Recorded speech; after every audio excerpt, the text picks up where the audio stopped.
ए भाई चल rock garden जिया।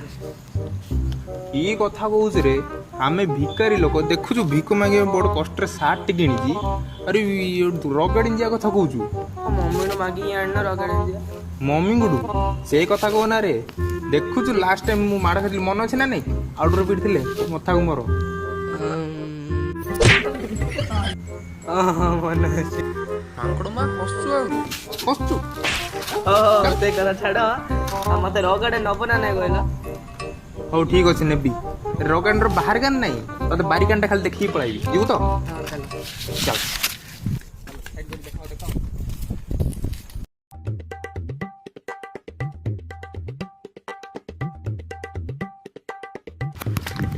Head देखे तो रॉक गार्डन हला एथर खुशी तो देखलु तो दे भल से देखि दे हला देखलु तो।